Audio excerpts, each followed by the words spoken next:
Yeah, like ever since I've seen The Northman, I just want my hair to be like as long as that guy's. That was crazy good hair, man. I only go over be as ripped as. Oh wait, are we rolling? I'm just kidding. I'm not talking to anyone. Hey, how's it going? This is Reed, aka CarnivorousChef. In this video, I'm going to talk about what I currently eat. I see a ton of comments with people wondering why I'm still big. A lot of those people are commenting on very old videos, from like a year to year plus ago, and they still affect me for some reason. I don't know why. I thought I'd be over the weird negative comments by now, but it still gets to me. I think it would get to anybody. So I'm just here to set everything straight. What I eat, how I live my life. It's far different than how most people eat with this diet, which is totally fine. If you'll see in all this stock footage that I'm about to show you, I'm in a kitchen a lot, and it's a professional kitchen. There's random food everywhere all the time. I don't work here anymore per se, but I still work on the line from time to time, and I remember perfectly clear what it's like to be hammered with orders coming in and out, and just the mental brutality that happens when you see a screen just light up constantly and you're doing the exact same thing for 5-6 hours straight. And you kind of just don't care what's happening to you. You're just trying to focus on this job and get it done. And that seems to translate to my life a lot. Like, even before I was working in kitchens, I feel like this was me. I was just trying to get things done as quickly as possible. And in the long run, it just ended up making me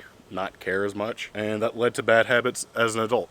But I've been trying my whole life. It just so happens that it took me a long time for the trying to catch up and work for me. And it's happened a couple times. If you know my story, you know I was keto for a while, lost a lot of weight, gained it all back working in kitchens, because those muscles where I learned how to control myself were just gone because I didn't really have any experience in a kitchen and it didn't translate well. 9 years of doing this and then starting the carnivore diet 2 years ago, I have a much better sense of control, but it's still not easy. I've lost 80 pounds, which is great. It's amazing. I'm super happy with that. But I know it's not like my potential. I know I could be 250 easily if I really wanted to be. It's just that I have a bunch of other things that I care about, such as making good food, tasting new things, making things for other people that I taste. I'm lucky to not have any autoimmune issues. I'm very lucky in that sense. The only autoimmune issue that I'm aware of is from rice, and it causes arthritis. This diet has helped my mental health more than anything, and that's the reason why I stick to it. But even though that's the case, I don't want my mental health to be so fragile that if I, say, eat something that might cause me to not feel great or have a day of depression, that I just won't fall off the rails. If you've been depressed before, you know how easy it is to fall into a hole of just not wanting to do anything. You're just kind of stuck there. The good thing about this diet, and why I continue to say that I do it, because I do it, it's just not the same as yours. I can guarantee that. And the reason why I continue to choose to do this is because it's the only thing that's helped regulate my depression. I've taken medicine. I've been meditating for over 15 years. I've done psychedelics to help things. But the only thing that can remain a constant for it has been consuming animal products. And over the past year, I've been kind of pushing outside of my comfort zone, finding things that may or may not make things worse. And I don't want it to seem like an excuse. Maybe it is an excuse. Maybe I'm just saying all this to justify all the stupid shit I've done. But what it really is just me trying to push boundaries. You'll be stuck in a fragile state if you don't push outside your boundaries. The only time I suggest you don't push outside your boundaries is when you know you have a severe autoimmune issue and you think it's going to be a bad idea to do something. Like, I'm not going to push the boundary of eating rice because I know what's going to happen to me. So I don't push those boundaries, but I do push other boundaries. I want to know that if I eat a piece of broccoli, what's it going to do to me? Turns out it gives me some sinus issues. But if it's in something, I might eat it. I don't know. But I know what's going to happen whenever I eat it because I push that boundary. And I think what this diet does is gives you a great chance to figure out what your boundaries are. But anyways, speaking of boundaries, here's what I eat. Typically, I will have meat of some sort, and on occasion, I will have some fruit. It depends. I don't have it every day. Had an orange today, and it was great, and I feel pretty good right now. But that's not everything I eat. I also eat a lot of chicken, ate a lot of pork. I try not to eat as much pork because, as I found out, it kind of makes my stomach upset. So I pull back on the pork, but I'll eat bacon every now and then. I'll eat some sausage every now and then. But I don't have it every day. I usually don't even have it every week.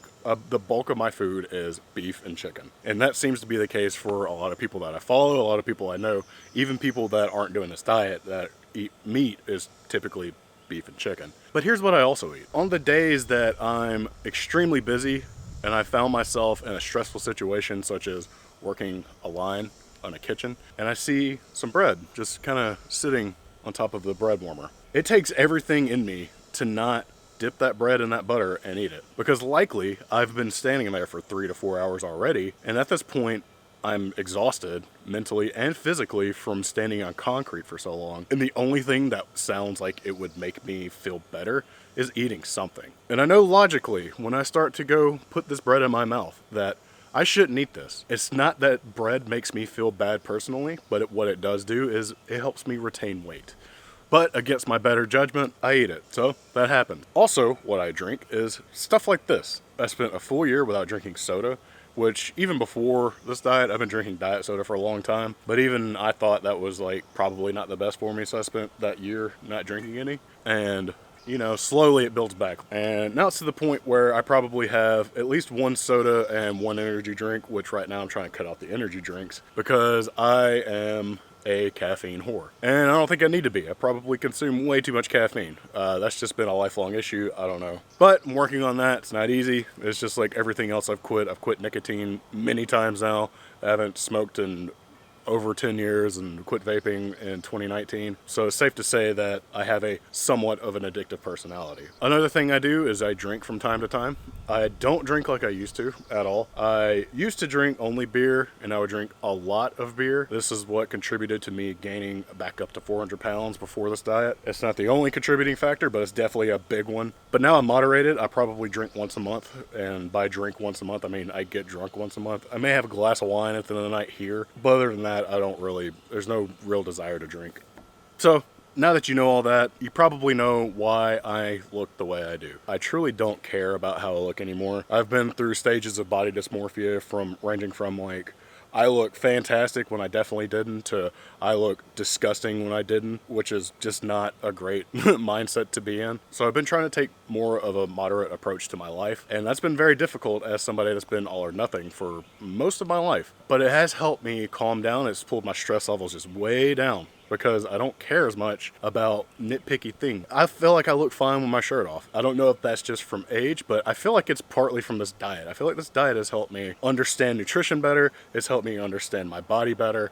And it has helped me go from looking like this to this. When I gave up looking at weight as a metric and started looking at clothes as a metric and how I feel in my clothes, it made that moderation a lot easier to be happy with. So that's what I eat. It's pretty basic. Beef, chicken, a lot of water, mineral water, diet soda every now and then, seasoning, some fruit sometimes. I try not to be scared of food. If it happens to get in my body, it gets in there. So, hope y'all enjoyed the video, and I'll see y'all next time.